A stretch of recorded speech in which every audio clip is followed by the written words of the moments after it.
coordinadora regional de la Superintendencia de Insolvencia y Reemprendimiento en la región de Magallanes, que nos viene a contar un poco acerca de qué se trata esta superintendencia bueno, contarnos algunas cosas. ¿Cómo está, Claudia?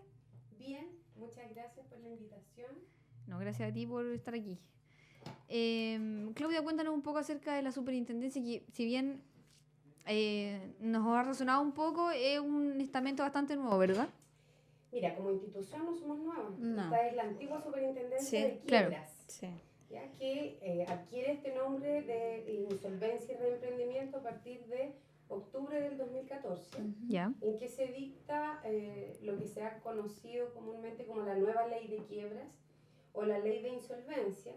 Y esta ley lo que hace, bueno, junto con cambiar el nombre, ¿cierto?, de la institución, es modificar los procedimientos que siempre han existido para que las empresas puedan declararse en quiebra, ¿cierto?, cuando no pueden hacer frente al pago de sus créditos. Claro. Pero la gran innovación que además tiene esta ley es que contempla además dos procedimientos para que las personas naturales que estén con situación de sobreendeudamiento puedan salir de ella. También, además. Exacto, porque hoy día, como ustedes podrán haber escuchado, además de las empresas, también nosotros como personas naturales podemos declararnos en quiebra. Ya no se llama quiebra el procedimiento, ahora se llama liquidación de bienes. Claro. Pero yo siempre utilizo también la palabra quiebra porque a la gente suele eso resultarle más familiar que liquidación de bienes. Entonces lo que nosotros hacemos como superintendencia es fiscalizar a todos los entes que participan de estos procedimientos que contempla esta ley, que eran los antiguos síndicos, ¿cierto?, de quiebras, ahora se llaman liquidadores, y existen otros también que se llaman veedores. Entonces nosotros somos el órgano fiscalizador de estas entidades. La idea es verificar que efectivamente cumplan con su trabajo en tiempo, en forma, que se incauten los bienes que hay que incautar, que se vendan de la manera correcta, que los dineros que se recauden de la enajenación o venta de esos bienes efectivamente se distribuyen entre los acreedores. Esa es una de las pegas que tiene esta superintendencia. Claro. Pero además, y la razón de por qué en definitiva se crearon estas oficinas regionales desde octubre del 2014, es porque, como yo les decía, esta ley contempla también la posibilidad para las personas naturales de hacer una renegociación de deudas. Y ese es un procedimiento administrativo, es decir, no interviene un juez. Lo realizamos nosotros como superintendencia, es un procedimiento absolutamente gratuito al cual pueden acceder las personas, y la idea de ese procedimiento es que la gente pague lo que debe. Nosotros podemos renegociar cualquier tipo de deudas, desde una deuda con un banco, una deuda con una casa comercial, con una universidad, con una farmacia, incluso deudas con el fisco. La idea es tomar toda la deuda que tenga una persona, calcular un promedio de los últimos 3 meses de remuneración y ayudarle a la persona a que le haga una propuesta de pago a todos sus acreedores que no supere el 60% del ingreso líquido mensual. La idea es que la gente se ordene, que sepa que no va a destinar más del 60% de su ingreso, ¿cierto?, para pagar todas sus deudas, y el resto del dinero del sueldo va a quedar para vivir. Hoy día pasa mucho que la gente se endeuda para pagar la deuda. Claro. Entonces la idea de este procedimiento es un poco ordenar, como digo, a la persona, evitar las demandas judiciales y los embargos de bienes. Y la gran ventaja que tiene de hacer esta renegociación, porque ustedes me dirán, ya, pero yo también puedo ir a repactar directamente con el banco, con la casa comercial. La ventaja que tiene es primero que aquí te ordenas, porque tú puedes ir a repactar con cada uno, pero lo más probable es que cuando tú te sientes a calcular la cuota que te dio Falabella, no te va a alcanzar. En cambio aquí, como nosotros hacemos una renegociación integral de todas tus deudas, tú vas a estar seguro que no vas a destinar más del 60%. Normalmente trabajamos con el 50%, con la mitad del sueldo, pero podría ser en algunos casos hasta el 60%. Entonces te ordenas, evitas, como digo, un juicio. Y lo bueno que tiene hacerlo a través de nosotros son las condiciones de pago que nosotros logramos con los acreedores. Nuestra pega es una suerte de mediación entre el deudor y sus acreedores, y particularmente con las tasas de interés, nosotros logramos mucho más bajas las tasas que lo que tú logras si vas directamente a renegociar con el banco. O sea, nosotros trabajamos con tasas máximas en general de 0,5. Claudia, una consulta, por ejemplo, no sé si un banco o una casa comercial finalmente ponen desde su parte la tasa de interés. ¿Ellos están como voluntariamente participando de ese proceso? O sea, cuando ustedes se ponen a mediar, en el fondo el banco o la casa comercial voluntariamente participa, o de alguna manera al estar ustedes presentes como que se ven obligados a mediar con el deudor. Nadie los obliga, pero lo que ocurre es que la ley exige, por un lado, primero, la ley exige que para que se produzca el acuerdo de renegociación, que en definitiva significa que los acreedores aceptan este plan de pago que está haciendo la persona, la ley exige que haya un quórum mínimo, que es el 50% de votos de 2 o más acreedores que representen la mitad de la deuda de la persona.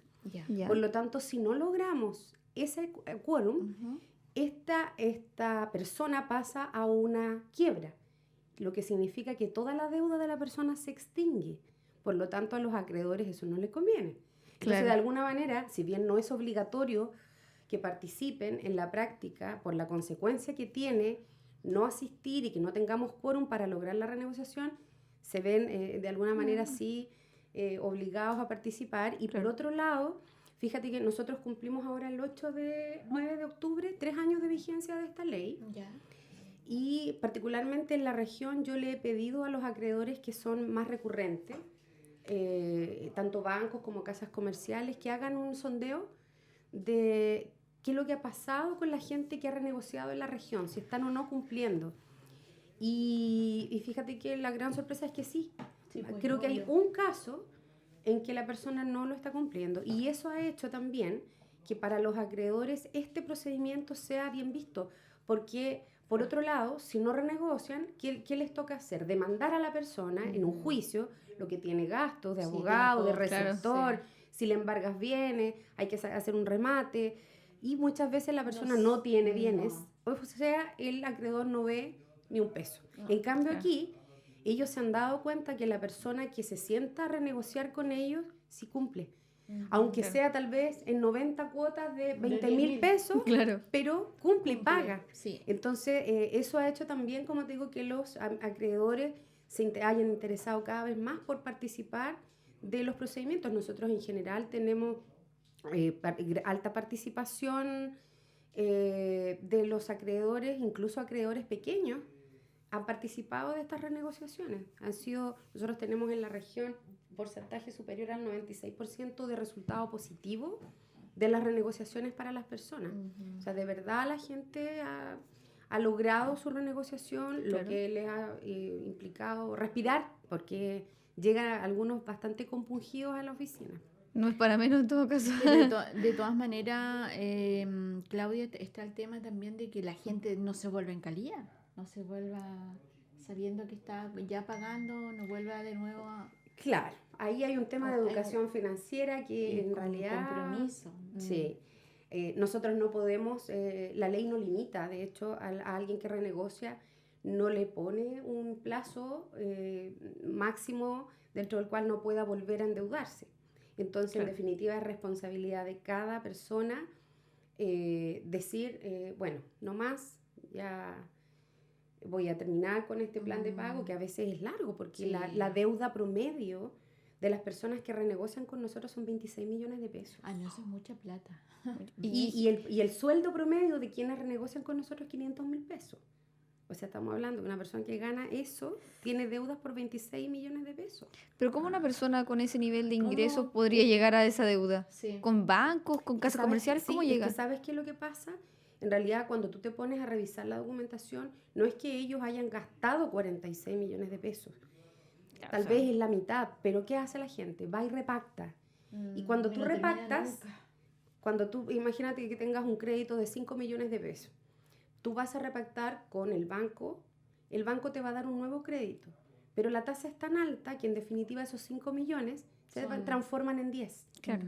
Y eso hace que en definitiva del total de la deuda que tenga una persona, en realidad muchas veces de deuda efectiva, de dinero efectivo que pidió y gastó, es la mitad y a veces menos, y el resto Sí. es solo intereses de repactaciones tras repactaciones Mm, o de intereses por mora, por no pago.